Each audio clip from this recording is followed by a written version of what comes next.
जय हिंद दोस्तों। आज हम बात करने वाला है वक्र की। वक्र जो कि कर्व, इंग्लिश में इसे कर्व बोलते हैं, क्योंकि ये इकोनॉमिक्स में सबसे ज़्यादा ज़रूरत इसी की पड़ती है। वक्र के बारे में या कर्व के बारे में हमें पता होना सबसे बहुत ज़्यादा ज़रूरी होता है, क्योंकि इकोनॉमिक्स में बहुत बार ऐसे क्वेश्चन आते हैं जिसमें सिर्फ ये वक्र या कर्व का ऐसे डायग्राम दिया होता है, उसके हिसाब से इसके आंसर्स देने पड़ते हैं अपने को।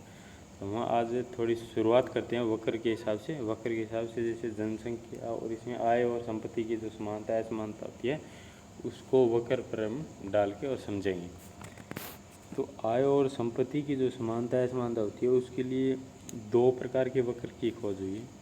सबसे पहले लोरेंज वक्र की खोज हुई। लोरेंज वक्र एक क्या था, नॉर्मल वक्र था। कौन सा? लोरेंज वक्र।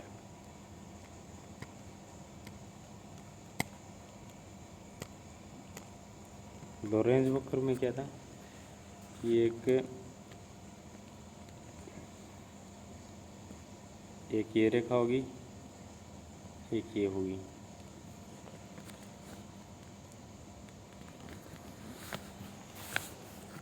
इसमें ये था आय प्रतिशत में 1 2 3 4 5 ये 10 तक मान लो। ये 10%, 20 30 40 और 50। इधर हो गया जनसंख्या।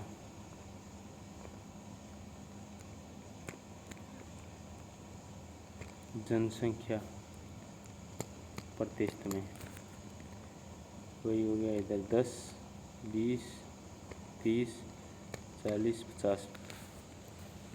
अब अगर 10% जनसंख्या के पास 10% संपत्ति है तो इसका करो क्या काम बनेगा, इसका लोरेंज वक्र यहाँ बनेगा।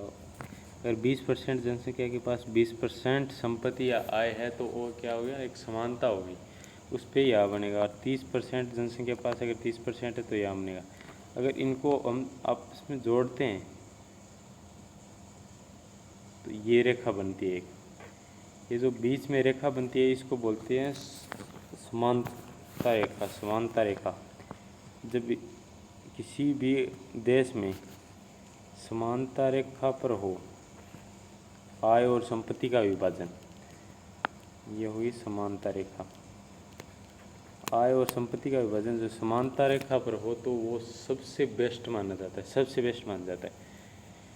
क्योंकि इंडिया में क्या है, 1% के पास, सिर्फ 1% पॉपुलेशन के पास लगभग 70% है, या 70 से 75% है संपत्ति है। सिर्फ 1% पॉपुलेशन के पास 70 या 75% है, 70 से लेकर 75% है संपत्ति है। तो अगर इस हिसाब से है, अगर 1% के पास 1% संपत्ति होती जब तो कोई दिक्कत नहीं थी। अगर 50% के पास 50% होती, 100% के पास 100% संपत्ति होती जब तो कोई दिक्कत नहीं थी। फिर आय और संपत्ति का वितरण क्या होता है, इस रेखा पर होता। बट अब अभी 1 मिनट आगे देखना।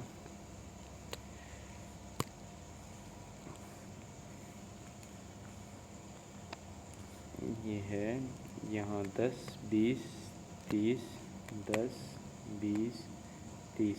मान लो ये इधर आय है, ये जनसंख्या। अगर 10% जो 1% जनसंख्या है उसके पास अगर 70 से 75% संपत्ति या आय है तो उसमें दिक्कत ये आती है कि अगर ये समझो जैसे 10% से 10% जनसंख्या के पास 10% संपत्ति है तब तो यहाँ बनता है इसका वक्र। अगर ये 10% जनसंख्या के पास 30% आय है, टोटल संपत्ति का 30% है तो वक्र यहाँ बनेगा। और समानता रेखा कहाँ पर है, यहाँ पर है। तो ये वक्र कहाँ बना, यहाँ बना। अगर वक्र ये यहाँ बनता है तो प्रॉब्लम नहीं है, पर वो 10% जो ज़्यादा होता है ना, वो रेखा यहाँ नहीं आती। सबसे पहले इकोनॉमिक्स की जो सबसे कम होता है आंकड़ा,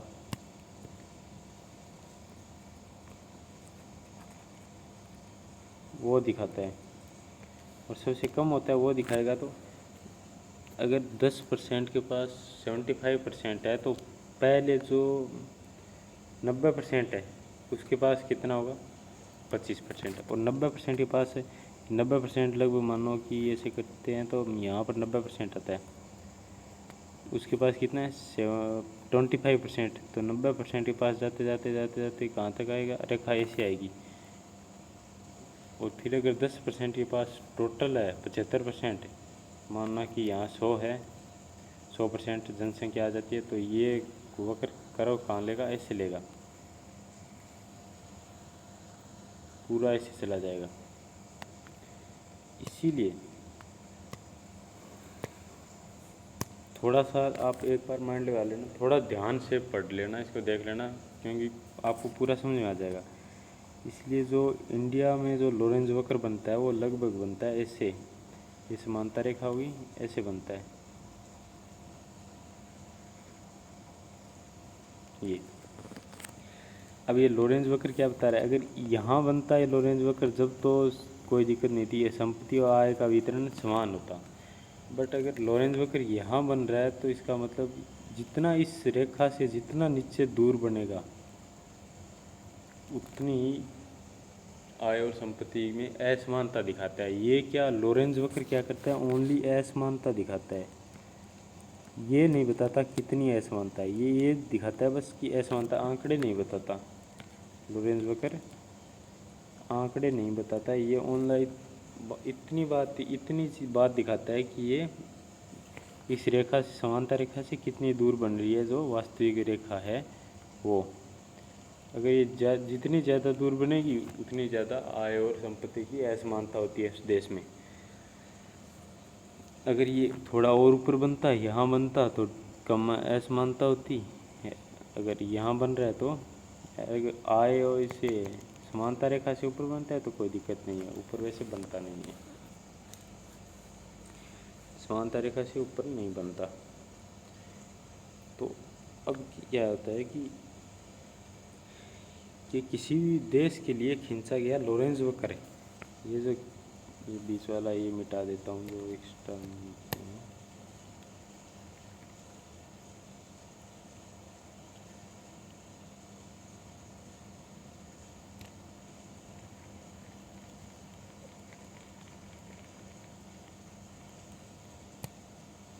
ये देखो, ये किसी देश के लिए खींचा गया लॉरेंज वक्र, ये है लॉरेंज वक्र इसको बोलते हैं, जो इसको किसी देश के लिए खींचा गया लॉरेंज वक्र है। समांतर रेखा है ये, जो इस समांतर रेखा से अगर दूर जा रहा है, इस साइड जितना दूर जा रहा है, तो ये संपत्ति और आय के वितरण की असमानता को दर्शाता है। ठीक है, इस बात का ध्यान रखना। अगर ये यहाँ बनता है इस साइड तो कम असमानता होती, और नीचे बनेगा तो ज़्यादा असमानता होगी। ये दर्शाता है कि इतने परसेंट जो जनसंख्या है ना, ये जो इतनी परसेंट जनसंख्या है, ये यहाँ से लेकर यहाँ तक उसके पास इतना ही धन है, यहाँ से लेकर यहाँ तक। और बाकी जो यहाँ से लेकर यहाँ तक ये जो जनसंख्या है, एक सेकंड, यहाँ से लेकर यहाँ तक ये मानना कि ये रेखा है। इधर भी इसका एक रेखा होती है जो दिखाई नहीं जाती है, समझना पड़ता है उसको। बस इतनी परसेंट जनसंख्या है, उसके पास इतना धन है, ये दर्शाता है इसमें। तो ये देखो दोस्तों, अगर इतनी सी जनसंख्या के पास इतना ज़्यादा धन है, और ये जो है ये वाले इतना अच्छा धन, इतनी ज़्यादा जनसंख्या के पास है, तो ये क्या दर्शाता है, क्योंकि ये जो रेखा खींची है मैंने, ये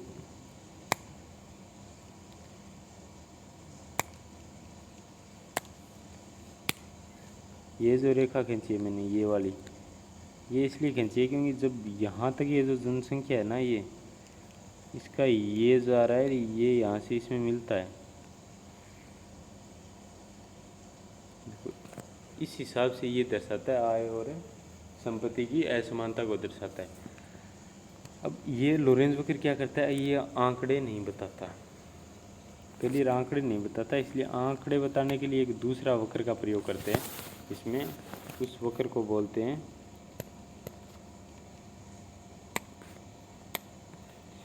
गिनी गुणांक। उसको हम बोलते हैं गिनी गुणांक। गिनी गुणांक, गिनी गुणांक का एक होता है फॉर्मूला होता है A/A+B।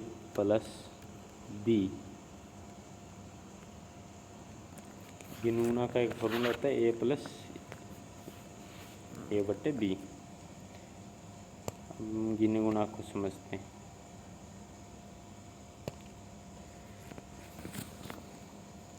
इसमें एक वक्र होता है, ये ऐसे ये हो गया। इसमें ये बीच में सेम वही होता है, बस ये आंकड़े बताता है गिनी गुणांक। ये समांतर रेखा होगी। अब माना कि ये इंडिया के हिसाब से जैसे ये बन रहा है लॉरेंज वक्र, ये तो ये समांतर रेखा हो गई, समानता।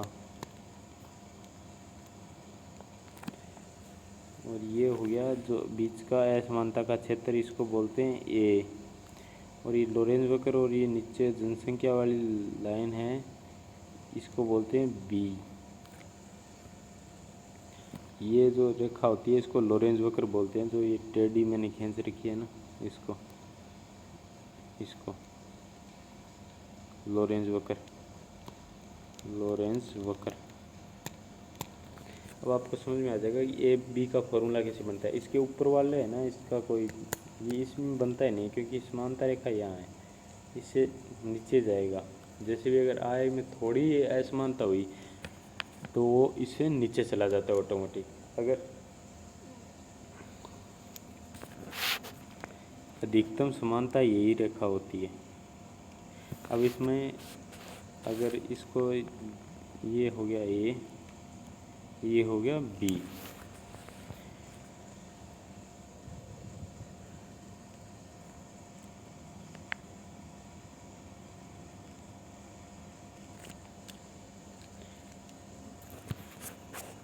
इसमें तो देखो दोस्तों, इसमें क्या होता है, गिनी गुणांक होता है उसका, उसमें वो किसी चीज़ के आंकड़ों को दर्शाता है, मान को दर्शाता है। गिनी गुणांक का सबसे कम मान होता है 0। सबसे कम मान होता है 0 और सबसे अधिक मान होता है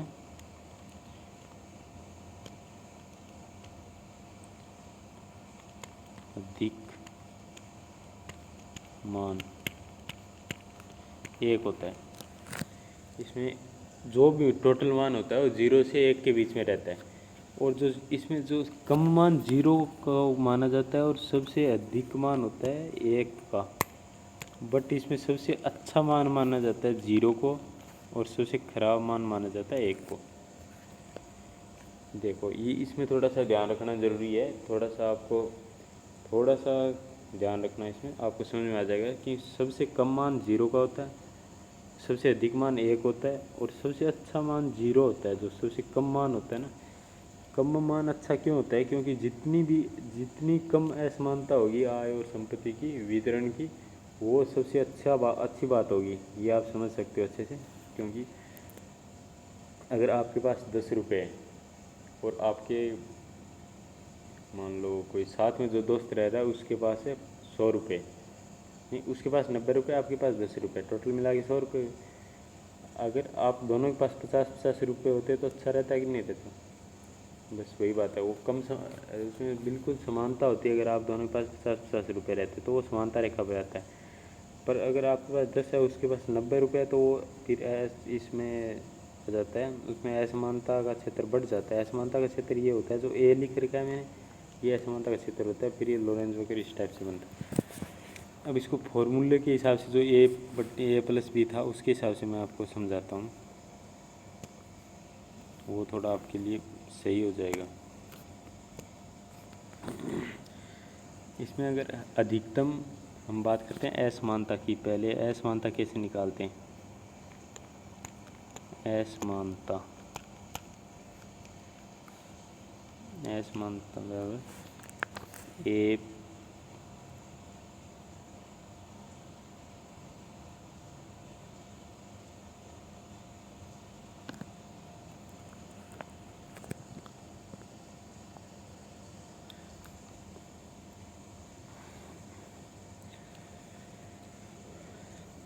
अब इसमें ये जो रेखा है जनसंख्या की, जब अधिकतम असमानता होगी, सबसे ज़्यादा असमानता, असमानता अधिकतम, अधिकतम असमानता, इसमें क्या होगा कि ये जो लोरेंज वक्र है ये पूरा इसके चिप की ऐसे ऐसे जाएगा, पूरा एकदम जस्ट इसके पास से, फिर यहाँ से पूरा ऐसे उठ जाएगा। जब लोरेंज वक्र ऐसे बनेगा तो वो होता है अधिकतम असमानता का रेखा। उसमें क्या होता है, बी का क्षेत्र जीरो होता है, बिल्कुल बी के पास कोई उसका क्षेत्र नहीं रहता है, बी का क्षेत्र बिल्कुल जीरो होता है, ए का क्षेत्र होता है इसमें। तो इसमें एग्जाम्पल में लगता है ए बट्टा ए प्लस बी जो होता है ना, उसमें ए तो ए रह गया बट्टा ए रह गया, प्लस बी का जो क्षेत्र होता है वो जीरो आ जाता है, बी का क्षेत्र क्या आ जाता है, जीरो आ जाता है। तो इसमें क्या रह गया, ए बट्टा ए, तो जब उसी संख्या का उसमें भाग देते हैं तो क्या आता है, एक हो गया। अब ये आपको समझ, इतनी तो मैथ तो आती होगी, उसका उसमें भाग देते हैं, तो जैसे एक का एक में भाग देते हैं तो एक आता है, दो का दो में देंगे, 10 का 10 में देंगे, 100 का 100 में देंगे तो एक ही आएगा। तो उसी हिसाब से इसका मान एक आता है, ये आता है अधिकतम असमानता का मान हो जाता है एक। अब हम बात करते हैं अधिकतम समानता की, अधिकतम समानता, अधिकतम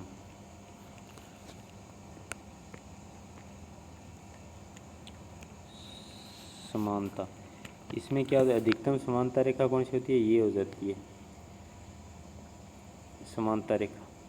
अगर इससे ऊपर कोई वक्र बनता नहीं, अगर बनता है तो उसका भी क्या होता है, ए का एरिया क्या होता है, जीरो होता है। तो ए का एरिया जब इसमें लोरेंज वक्र बन जाता है समानता रेखा पर, तो ए का एरिया तो बचता है नहीं, ए का क्या होता है, जीरो हो जाता है। तो वही एग्जांपल, ऊपर ए होता है तो उसकी जगह जीरो लिख दो, फिर यहाँ पर ए की जगह जीरो प्लस बी हो जाता है। तो इसका मान क्या होता है, किसी भी चीज़ में किसी जीरो में जब हम किसी भी चीज़ का भाग देते हैं तो क्या आता है, जीरो आता है। तो ये अधिकतम समानता का मान क्या होता है, जीरो होता है, और अधिकतम असमानता का मान एक होता है। जो भी आंकड़े होते हैं उसको इसमें हम रख लेते हैं ए और बी की जगह, और इसका मान निकाल लेते हैं, और सबसे इसमें अच्छा मान होता है वो जीरो को माना जाता है, क्योंकि एकदम अधिकतम समानता रेखा है, इसमें आय और संपत्ति का वितरण में कोई भी डिफरेंट नहीं होता। जैसे आप अगर दो बंदे हो तो दोनों के पास 50-50 रुपये रहेंगे तो उसको बोलते हैं आय और संपत्ति की समानता। अगर एक के पास 90 और एक के पास 10 रहेंगे तो वो आय और संपत्ति की असमानता को दर्शाता है। इसलिए जो समानता रेखा पर अगर होता है तो इसमें गिनी गुणा का मान जीरो आता है, और जीरो को मान को सबसे अच्छा माना जाता है। और जब ये मान जीरो से एक की ओर बढ़ता है, जब ये मान जीरो से एक की ओर बढ़ता है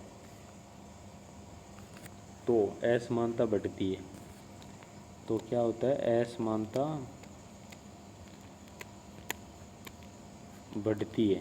और जब ये मान जीरो से एक से जीरो की ओर बढ़ता है तो ये तो क्या होता है, असमानता समानता घटती है। ये ध्यान रखना, जब जीरो से एक की ओर बढ़ता है तो मतलब असमानता बढ़ती है, मतलब वो क्या होता है कि ये है, इसमें ये लोरेंज इस समानता रेखा को क्या कर रहा है, छोड़ रहा है। जब जीरो से जीरो, समानता रेखा पे क्या होता है, जीरो होता है इसका मान, और असमानता ये रेखा है, इस पे इसका मान एक होता है, इस पे इसका क्या होता है, मान एक होता है। और अगर जीरो से समानता रेखा लोरेंज वक्र जैसे नीचे बढ़ता रहता है तो क्या होता है, ये असमानता बढ़ती है, और जब एक से जीरो की तरफ ऊपर की तरफ बढ़ता है तो असमानता घटती है।